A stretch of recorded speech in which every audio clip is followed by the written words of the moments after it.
नमस्ते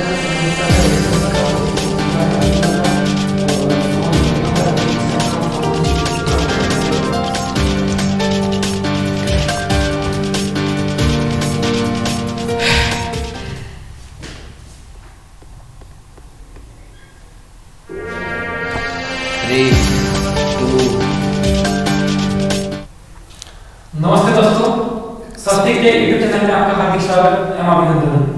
मैं जितेंद्रजीत, आज हम लेकर आए हैं मनोविज्ञान विषय के अगले टॉपिक को, जिस टॉपिक तक हमने पीछे छोड़ा था पिछले क्लास में, वहां से लेकर, और अब इस टॉपिक का नाम है विकास के सिद्धांत।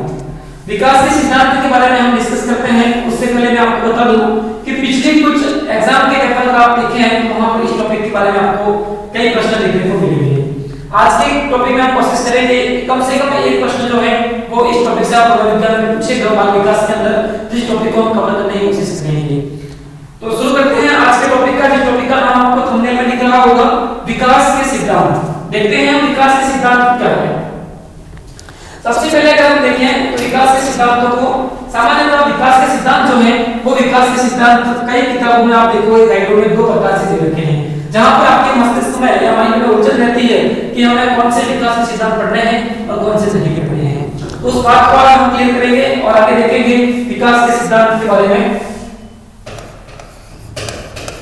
विकास के सिद्धांत,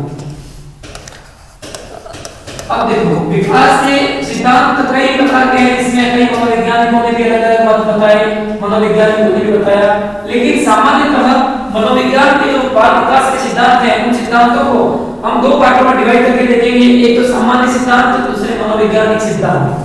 सामान्य सिद्धांतों में वो सिद्धांत पढ़ेंगे जो किसी व्यक्ति विशेष नहीं बताए, लेकिन सर्वमत से मनोविज्ञान में माने गए, और उन सिद्धांतों के आधार पर उन सिद्धांतों में ये बताया गया कि विकास होता है, जिनको हम विकास के मूल सिद्धांत कहते हैं, विकास के नियम भी कहेंगे।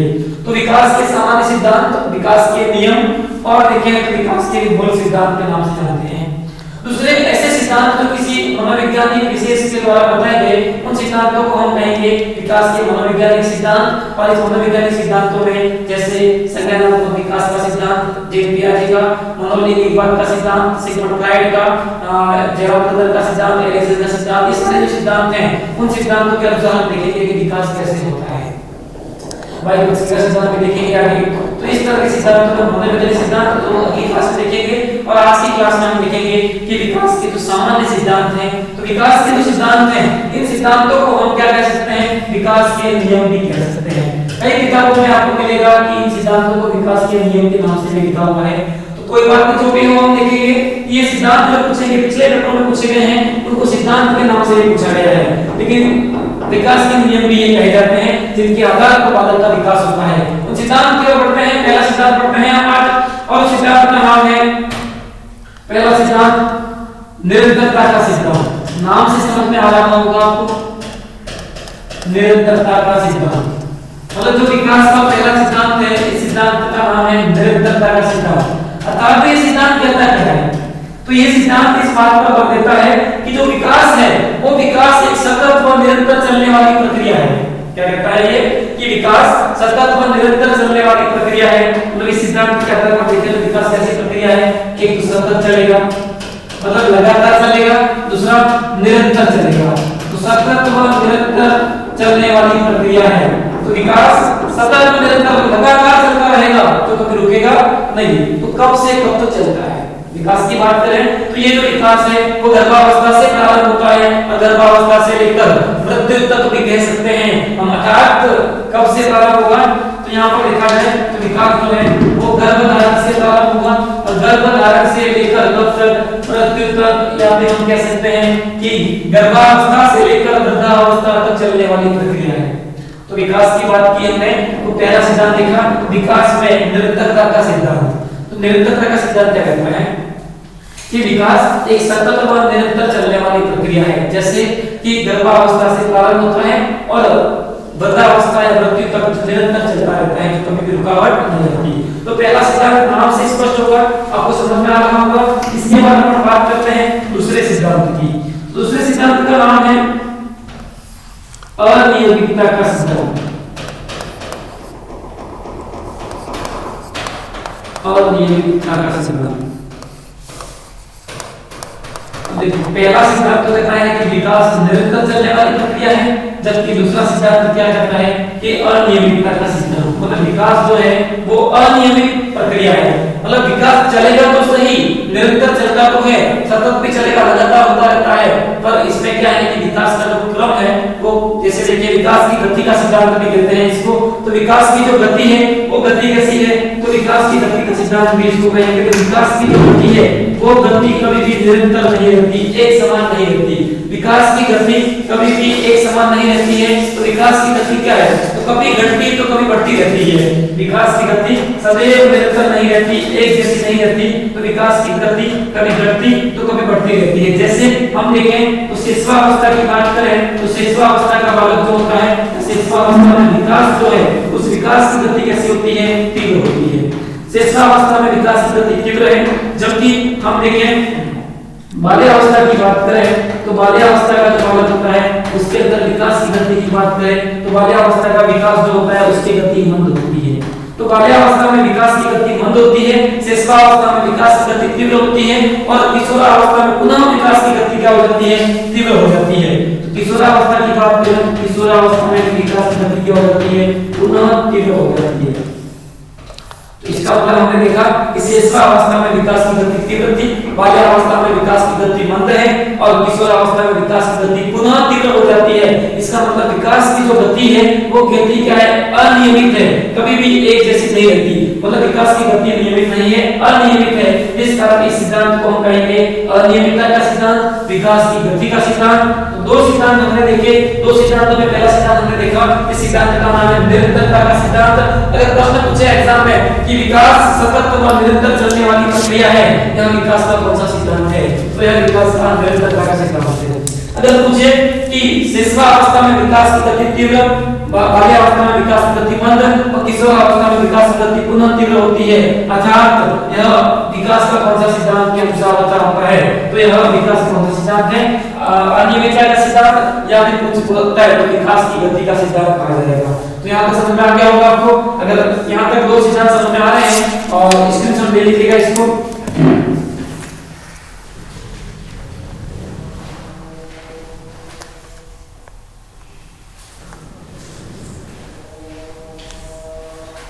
चलो स्क्रीनशॉट ले लिया होगा आपने। आगे देखते हैं अपन तीसरा सिद्धांत देखते हैं। इस सिद्धांत का नाम होता है व्यक्तिगत विभिन्नता का सिद्धांत। व्यक्तिगत विभिन्नता का सिद्धांत, ये सिद्धांत क्या कहता है,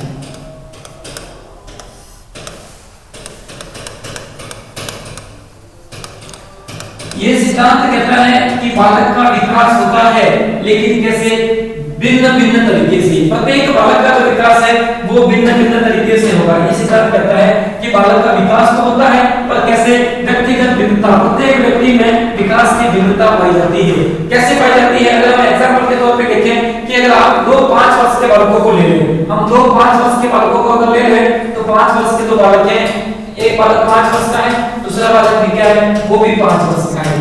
तो हम इन दोनों बालकों की अगर तुलना करें, इन दोनों बालकों का विकास देखें, तो हो सकता है एक बालक लंबा होगा, दूसरा बालक का क्या होगा, कम लंबा होगा। तो ये लंबा ज्यादा है, ये लंबा नहीं है। इस बालक की बात करें तो ये लंबा नहीं है, लंबा तो है पर क्या है, वजन इसका कम है। ये लंबा तो है पर इसका वजन क्या है, कम है। हो सकता है ये बालक लंबा नहीं है परंतु इसका वजन क्या है, ज्यादा है। इसका मतलब दोनों का विकास क्या है, भिन्न भिन्न तरीके से हो रहा है। इसके बाद देखें ये 5 वर्ष का बालक है, इसका मानसिक विकास जो है हो सकता है इसका मानसिक विकास तीव्र हो, मानसिक विकास तीव्र हो। इस बालक का मानसिक विकास भले तीव्र नहीं है लेकिन कम है, मंद है, ये भी कह सकते हैं। हो सकता है ये मानसिक विकास से पिछड़ा हुआ है। तो इसका मतलब दो बालक का विकास कभी भी एक जैसा नहीं होता। प्रत्येक बालक क्या होता है, विकास के आधार पर उसका व्यक्तिगत भिन्नता पाई जाती है। एक बालक का देखें तो हो सकता है दो बालक रास्ते में जा रहे हैं, जाते हुए अगर देखते हैं कि हो सकता है कि दोनों बालकों को एक कुत्ता दिखाई दे, तो एक बालक शरारती प्रवृत्ति का होगा, उसमें जो नैतिक विकास है, शारीरिक और सामाजिक विकास है, उस विकास के गुण नहीं है, नैतिकता के गुण नहीं है, तो वो बालक उस कुत्ते को पत्थर मारेगा, या हो सकता है दूसरा बालक उस कुत्ते को लाड़ प्यार से कुचका कर जाएगा। मतलब उसमें संवेद उत्पन्न हो रहे हैं, वो संवेद क्या है, भिन्न भिन्न हो सकते हैं, उसका नैतिकता जो है वो भिन्न भिन्न तरीके से हो सकती है। इसका मतलब हम कह सकते हैं कि ये सिद्धांत क्या कहता है, कि ये सिद्धांत कहता है कि विकास जो है उस विकास में प्रत्येक व्यक्ति भिन्न भिन्न होता है। मतलब एक बालक अमीर परिवार का है, हो सकता है एक गरीब परिवार का है, मतलब आर्थिक स्थिति के आधार पर दोनों बालक अलग अलग हैं, दोनों का लालन पालन अगर अलग अलग तरीके से हो रहा है तो दोनों बालक का विकास, सामाजिक विकास भिन्न होगा, दोनों का अगर देखा जाए नैतिक विकास भिन्न भिन्न होगा। मतलब दो बालक यहाँ पर आर्थिक स्थिति से समान है या भिन्न है, तो भी उनका विकास क्या होगा, भिन्न तरीके से देखने मिलेगा। दो अलग अलग समाज के लोग हैं, उन दोनों लोगों का विकास भी क्या होगा, भिन्न भिन्न तरीके से होगा। तो यहाँ पर ये विकास समझ में आ गया होगा आपको। अगर ये देखना है तो स्क्रीनशॉट ले लीजिएगा। आगे देखते हैं यहाँ पर नया सिद्धांत, और उस सिद्धांत की बात करें तो चौथा सिद्धांत जो है उस चौथे सिद्धांत का नाम है समान प्रतिमानता सिद्धांत। समान प्रतिमानता सिद्धांत।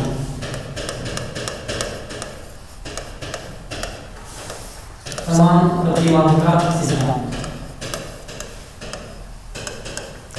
देखिएगा ये सिद्धांत क्या कहता है, ये सिद्धांत क्या कहता है कि समान प्रतिमान मतलब जैसे संतति होगी वैसे संतानें होगी, मतलब माता पिता जैसे हैं वैसे क्या होगी, उनकी संतानें होगी। मतलब जो बालक है अगर लड़का है तो जैसे देखा जाए तो सामान्य संतति, मतलब जैसी संतति है वैसी क्या होगी, संतान, जैसी संतति है वैसी संतानें होगी। और देखें हम इस सिद्धांत के अनुसार देखा जाए कि जैसे गाय के बच्चे गाय जैसे होते हैं, गाय के बच्चे किसके जैसे होंगे, गाय के जैसे होंगे, इनका विकास भी कैसा होगा, पशु के समान होगा, ठीक है, चार पैर होंगे और शाकाहारी वगैरह होंगे। लेकिन जो मानव के बच्चे हैं वो कैसे होंगे, उनका विकास मानव के समान होगा। तो मनुष्य के बच्चों का विकास मनुष्य के समान होता है, और गाय के बच्चों का विकास गाय के समान होता है। तो मनुष्य के बच्चों का विकास किसके समान, मनुष्य के समान होता है। इस सिद्धांत से पिछले सीटेट पेपर में एक प्रश्न पूछा गया कि शेर का बच्चा कभी घास नहीं खाता है, यह विकास का कौन सा सिद्धांत है। तो इसका मतलब हम इस सिद्धांत में ये बात कहेंगे कि शेर का जो बच्चा है तो शेर का बच्चा कभी घास नहीं खाता है, शेर का बच्चा कभी घास नहीं खाता है।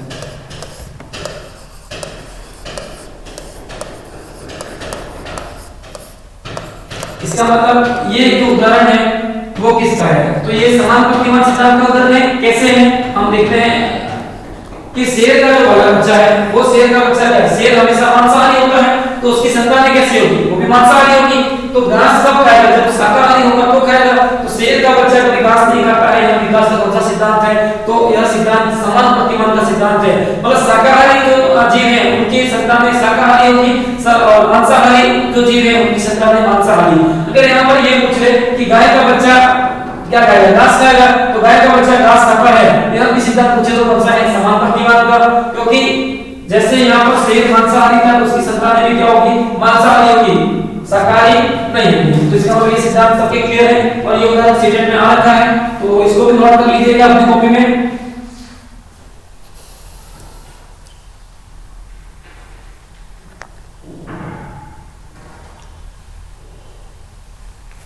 चलो यहाँ पे आपने स्क्रीनशॉट ले लिया होगा। आगे देखते हैं अपन नए सिद्धांत की बात करें तो नया सिद्धांत जो है उस सिद्धांत का नाम है एकीकरण का सिद्धांत।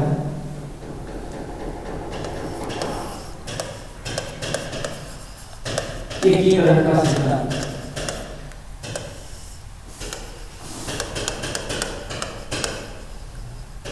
एकीकरण का सिद्धांत। और ये सिद्धांत क्या कहता है, आपने एक शब्द सुना इसमें एकीकरण, जैसे आपने राजस्थान का एकीकरण सुना होगा, राजस्थान के इतिहास की बात करें, राजस्थान का एकीकरण, तो राजस्थान के एकीकरण में क्या हुआ, तो राजस्थान के एकीकरण में ये हुआ कि सभी जिलों को या जितने भी रियासतें थी उन रियासतों को शामिल किया गया और सारी रियासतें आपस में जुड़कर एक राजस्थान का निर्माण किया। तो उसी तरह यहाँ पर शरीर के जितने भी विभिन्न अंग हैं उन अंगों को आपस में जोड़ के सारे क्या होते हैं, तो ये एक एकीकरण का रूप लेते हैं, एकीकृत होते हैं। तो इसका मतलब ये सिद्धांत ये कहता है कि सभी अंग अपना पृथक विकास करते हैं। मतलब सभी अंग जो है वो अंग क्या होते हैं, अलग अलग तरीके से विकास करते हैं। तो सभी अंग पृथक पृथक तरीके से विकास करेंगे और पृथक पृथक तरीके से विकास करने के बाद सारे अंग क्या होते हैं, एकीकृत होते हैं। मतलब ये सिद्धांत ये कहता है कि सभी अंग विभिन्न या अलग अलग तरीके से विकास करते हैं, पृथक पृथक रूप से विकास करते हैं और सारे आपस में बाद में जुड़कर एक शरीर का निर्माण करते हैं। तो इसका मतलब एकीकरण हो रहा है, एकीकृत हो रहे हैं, सभी आपस में जुड़ रहे हैं। शरीर की जितनी भी हड्डियां हैं वो हड्डियां क्या होती है, अलग अलग तरीके से उनका अलग अलग भागों का अंगों का विकास होता है और वो विकास होने के बाद सारी हड्डियां आपस में एक जुड़कर शरीर की रचना बनाती है, शरीर का ढांचा निर्मित करती है। तो इसका मतलब एकीकरण का सिद्धांत किसी बात है, नाम से स्पष्ट है कि शरीर के विभिन्न अंग अपने अपने हिस्सों में अलग अलग विकास करेंगे और विकास करने के बाद ये सारे अंग क्या करेंगे, आपस में जुड़ेंगे और जुड़कर एकीकृत होकर शरीर नवीन शरीर का ढांचा है उस ढांचे का निर्माण करेंगे। तो ये समझ में आ गया होगा आपको, स्क्रीनशॉट ले लीजिएगा। हाँ, एक एक सिद्धांत समझ रहा हूं बोल देना कि आपको डिटेल दिक्कत नहीं हो और बहुत छोटे सिद्धांत हैं, ज्यादा बड़े नहीं है। तो यहां तक समझ में आ गया होगा। इसके बाद आगे देखें, सिद्धांत जो है इस सिद्धांत का नाम है सामान्य से विशिष्टता का सिद्धांत।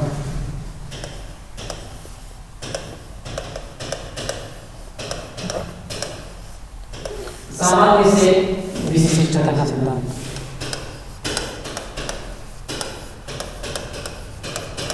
सामान्य से विशिष्टता का सिद्धांत।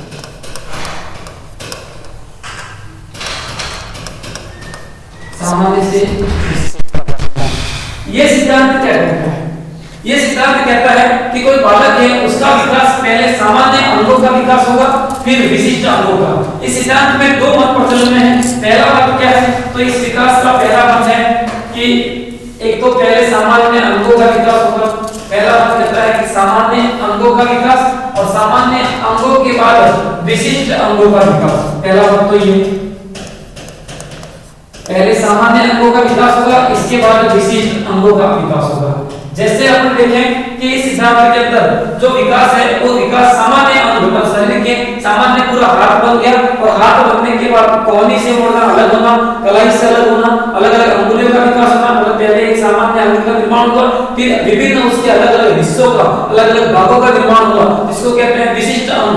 तो जो पहले सामान्य अंग निर्मित होंगे फिर इसके बाद विशिष्ट अंग निर्मित होंगे। ये सिद्धांत का दूसरा जो मत आता है और वो मत ये आता है कि सामान्य क्रिया से विशिष्ट क्रिया का विकास। पहले बालक सामान्य क्रिया करना प्रारंभ करेगा और सामान्य क्रियाओं से बालक क्या करेगा, विशिष्ट क्रियाओं की ओर बढ़ेगा। तो सामान्य क्रिया और सामान्य क्रियाओं के बाद में विशिष्ट क्रिया। तो ये दूसरा मत है और ये मत ये कहता है कि बालक पहले सामान्य क्रिया करना प्रारंभ करता है और इसके बाद बालक विशिष्ट क्रिया करता है। जैसे कि आपने छोटे बच्चों को देखा होगा कि छोटे जो बच्चे होते हैं वो पहले लुढ़कना प्रारंभ करते हैं, मतलब करवट बदलते हैं, सामान्य क्रिया है। करवट बदलने के बाद क्या करते हैं, घसीट कर चलना प्रारंभ करते हैं, फिर घुटनों के बल चलते हैं। ये सामान्य क्रिया कर रहे हैं और सामान्य क्रिया करने के बाद घुटनों के बाद फिर किसी वस्तु को पकड़कर खड़ा होना, मतलब ये क्या है, विशिष्ट क्रिया। अपना बैलेंस बनाना, फिर बालक क्या करता है, चलना प्रारंभ करता है। चलने के बाद क्या करेगा, धीरे धीरे चलने के बाद करेगा वो दौड़ना सीखेगा। तो इसका मतलब बालक का विकास जो हो रहा है उस विकास के अंदर हमने देखा कि बालक पहले सामान्य क्रिया करता है और सामान्य क्रिया के बाद धीरे धीरे जटिल क्रिया करना प्रारंभ करता है। जैसे बालक दौड़ रहा है, हम 1 वर्ष के बालक को सीधा दौड़ने के लिए बोलते नहीं दौड़ सकता वो, अगर 6 माह के बालक को बोले नहीं दौड़ सकता। क्यों? क्योंकि उसके पहले सामान्य क्रिया करना सीखेगा, इसके बाद ये विशिष्ट क्रिया कर पाएगा। सामान्य क्रिया के बाद विशिष्ट क्रिया करती है। जैसे सीटेट के अंदर एक प्रश्न पूछा गया कि एक मैराथन दौड़ का धावक, एक मैराथन दौड़ का धावक तेज गति से दौड़ने से पूर्व वह धीमी गति से दौड़ प्रारंभ करता है और धीमी गति के दौड़ के बाद वो तीव्र गति से दौड़ता है। मतलब बालक में सामान्य क्रिया एडजस्ट कर रहा है, सामान्य क्रिया कर रहा है, धीमे धीमे दौड़ा और दौड़ने के बाद वो तीव्र गति से दौड़ रहा है। तो इसका मतलब ये जो सिद्धांत है वो कौन सा सिद्धांत कार्य कर रहा है। तो बालक पहले सामान्य क्रिया फिर विशिष्ट क्रिया, पहले सामान्य अंगों का विकास फिर विशिष्ट अंगों का विकास, और ये विकास का नाम ही यही है कि सामान्य से विशिष्टता का सिद्धांत। समझ में आ जाएगा यहाँ पर सामान्य से विशिष्टता का सिद्धांत। तो यहाँ एक उदाहरण भी ध्यान रखना कि मैराथन दौड़ का जो धावक है वो धावक पहले धीमी गति से दौड़ता है और इसके बाद तीव्र गति से दौड़ता है। तो स्क्रीनशॉट ले लीजिएगा इसका।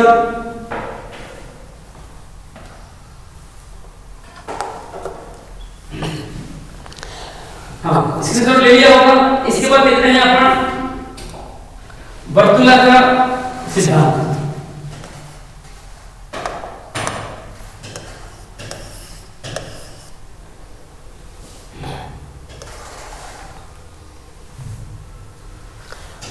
हाँ, इस सिद्धांत का एक नाम है चक्राकार सिद्धांत।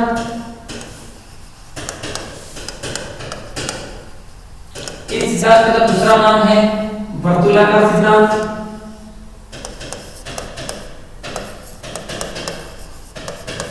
वर्तुलाकार सिद्धांत दोनों एक ही सिद्धांत है, वर्तुलाकार या फिर चक्राकार सिद्धांत। ये सिद्धांत क्या कहता है? ये सिद्धांत कहता है कि बालक का जो विकास है वो बालक का विकास कभी भी रैखिक नहीं होता। पहली बात तो ध्यान रखना कि बालक का विकास कभी भी रैखिक नहीं होता, मतलब कभी भी सदैव एक जैसा नहीं होता। मतलब जैसे बालक की लंबाई बढ़ रही है तो लंबाई ही बढ़ेगी, ऐसा बात नहीं कहता। बालक का जो विकास है वो रैखिक नहीं होता, बल्कि क्या होता है, वर्तुलाकार या चक्राकार होता है। जैसे कि बालक का विकास जो होता है वो विकास रैखिक नहीं है, बल्कि एक स्प्रिंग के नुमा है। मतलब बालक का विकास जो है वो क्या है, स्प्रिंग नुमा है, मतलब चक्राकार है।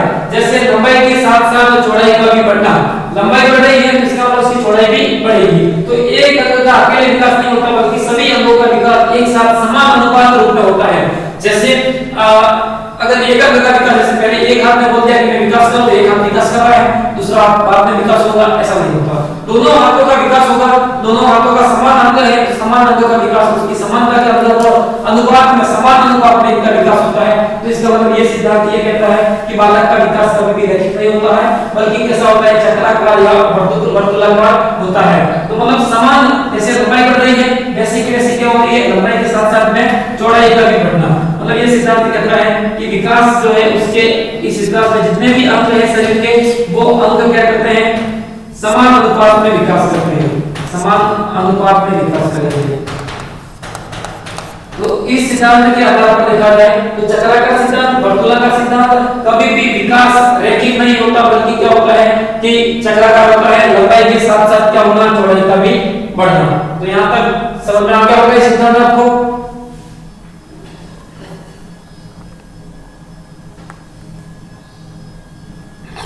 चलो यहाँ तक समझ में आ गया। इसके बाद आगे का सिद्धांत देखते हैं अपन, और इस सिद्धांत का नाम है निश्चित दिशा का सिद्धांत।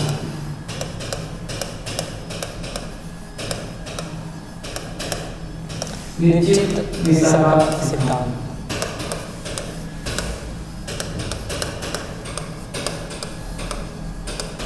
निश्चित दिशा का सिद्धांत। अब ये सिद्धांत क्या कहता है? ये सिद्धांत कहता है कि विकास की एक निश्चित दिशा होती है। विकास कभी भी जैसे विकास हो रहा है तो सीधा विकास नहीं होता, बल्कि एक निश्चित दिशा के अनुसार विकास होता है। जैसे देखा जाए तो बालक के विकास की जो निश्चित दिशा होती है वो होती है सिर से पैर की ओर। ये सिद्धांत सामान्यतः ये कहता है कि बालक का विकास सिर से पैर की ओर होता है।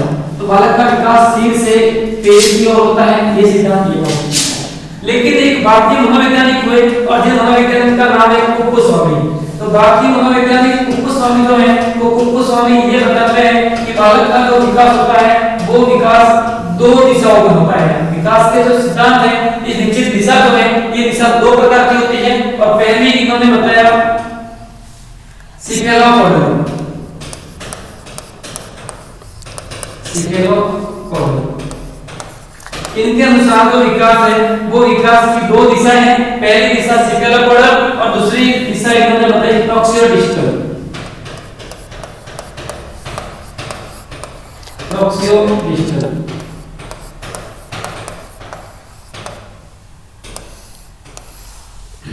हमने देखा कुप्पुस्वामी निश्चित दिशा, मतलब बालक का विकास एक निश्चित दिशा में होता है। पहले मस्तिष्क का विकास हुआ, मस्तिष्क के बाद उसके शरीर के विभिन्न अंगों का विकास हुआ। पहले बालक के मस्तिष्क का विकास, फिर पैर की ओर बढ़ा, मतलब जैसे शरीर के बाद स्नायुमंडल, फिर हृदय के बाद पैरों का विकास हो रहा है। मतलब निश्चित दिशा है सिर से पैर की ओर, सामान्यतः यही दिशा मानेंगे। लेकिन जो भारतीय मनोवैज्ञानिक है जिनका नाम है कुप्पुस्वामी, और कुप्पुस्वामी क्या कहते हैं कि जो बालक का विकास होता है वो विकास की दो दिशा होती है। पहली सिफेलोपोडल और दूसरी होती है प्रॉक्सियोडिस्टल। सिफेलोपोडल को हिंदी में देखें तो मस्तिष्कोद्मुखी कहा जाता है।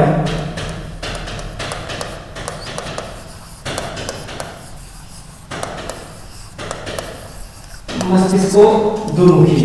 दूसरी जो प्रॉक्सिमल डिस्टल होती है जिसको निकट दूर का सिद्धांत भी कहा जाता है, निकट दूर, मतलब निकट दूर। यहाँ पर दो नाम दिए, सिफेलोपोडल या मस्तिष्कोन्मुखी, हिंदी में प्रॉक्सिमल डिस्टल या फिर निकट दूर का सिद्धांत। मतलब कुक्कुट स्वामी ने सिद्धांत के दो प्रकार बताए। सिफेलोपोडल क्या है, तो सिफेलोपोडल की बात करें तो सिफेलोपोडल का सिद्धांत कहता है कि बालक का जो विकास होता है वो विकास सिर से पहले पैर की ओर, मतलब ये वाला बात कि बालक का विकास सिर से पैर की ओर हुआ वो क्या कहलाएगा, सिफेलोपोडल। और ये सिद्धांत ये कहता है कि बालक का पहले जो हृदय का विकास होगा, हृदय के विकास के बाद में स्नायुमंडल का विकास होगा और स्नायुमंडल के बाद में मस्तिष्क का विकास होगा। मतलब ये सिद्धांत ये कहता है कि पहले बालक का विकास, अंगों का विकास होगा और अंगों के विकास के बाद में मस्तिष्क का विकास होगा। मतलब पहले बालक के हृदय के आसपास निकट के तंत्र है, उस हृदय के निकट के तंत्रों का विकास होगा, फिर इसके बाद में दूर जो दूर को मस्तिष्क है उसका विकास होगा। मतलब ये सिद्धांत तो कहता है सिफेलोपोडल या मस्तिष्कोन्मुखी, पहले सिर का विकास, मतलब पहले मस्तिष्क का विकास और मस्तिष्क के विकास के बाद में क्या है, पैर का विकास, मतलब पैरों की ओर विकास जाएगा। लेकिन ये सिद्धांत कहता है कि पहले हृदय का विकास, हृदय के विकास के बाद स्नायुमंडल का विकास, स्नायुमंडल के बाद में इसका मस्तिष्क का विकास। मतलब ये सिद्धांत कहता है कि सीधी सी बात अपन दे रहे हैं, इसका उल्टा मान ले तो पैर से सिर की ओर विकास, मतलब इसका उल्टा अगर मान ले तो पैर से सिर की ओर का विकास। तो याद रखने का अच्छा तरीका है रखना, सिफेलोपोडल में स आ रहा है और सिर में भी सी आ रहा है, तो सिर से सी याद रखना, तो सिर से पैर की ओर सिफेलोपोडल और यहाँ पर आ रहा है और इधर भी पैर ध्यान रखना, तो प्रॉक्सिमल डिस्टल पैर से सिर की ओर। तो ध्यान आ जाएगा विकास के दो सिद्धांत हैं और दो सिद्धांत दिशा और नीचे दिशा है, इस दिशा के दो सिद्धांत हैं। पहला कौन सा, सिफेलोपोडल, दूसरा प्रॉक्सिमल डिस्टल। सिफेलोपोडल का मतलब है कि पहले सिर से पैर की ओर का विकास और प्रॉक्सिमल डिस्टल का मतलब है कि निकट दूर का अर्थात पैर से सिर की ओर पहले बालक के हृदय का विकास होगा, फिर स्नायुमंडल का, स्नायुमंडल के से बाद में सिर का विकास होगा। यहाँ पर समझ में आ रहा होगा आपको, और अगर समझ में आ रहा है तो हमारे चैनल को लाइक कर दीजिएगा और अपने दोस्तों में लिंक को शेयर कीजिएगा ताकि और अधिक मित्र आपके इससे लाभान्वित हो सके। स्क्रीनशॉट ले लीजिएगा इसका।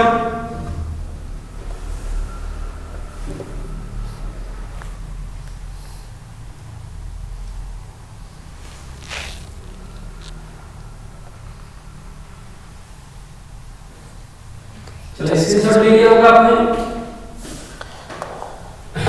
इसके बाद देखते हैं अपन वंशानुक्रम एवं वातावरण की अनुक्रिया का सिद्धांत।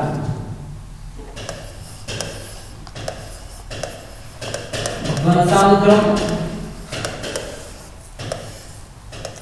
एवं वातावरण की अनुक्रिया का सिद्धांत।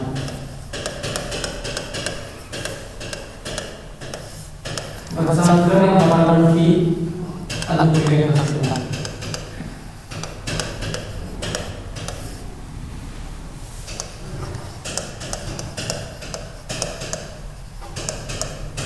मतलब ये सिद्धांत क्या है, इस सिद्धांत में जो प्रमुख मत रहा वो मत किसका रहा, स्किनर का रहा। प्रमुख जो मत था या सिद्धांत था वो स्किनर का था। इस सिद्धांत के अंदर स्किनर ने बताया कि ये सिद्धांत जो है, इस सिद्धांत के अंदर वंशानुक्रम पर दो मुख्य तत्व कार्य करते हैं विकास के लिए, और पहला जो तत्व होता है वो होता है वंशानुक्रम, जबकि दूसरा जो तत्व होता है वो होता है वातावरण कार्य करता है। तो वातावरण और वंशानुक्रम दोनों क्या करते हैं, अनुक्रिया करते हैं, और अनुक्रिया के बाद बालक का विकास होता है, जिसमें 90 विकास के लिए 90% वंशानुक्रम का होना आवश्यक है और 10% वातावरण का होना आवश्यक है।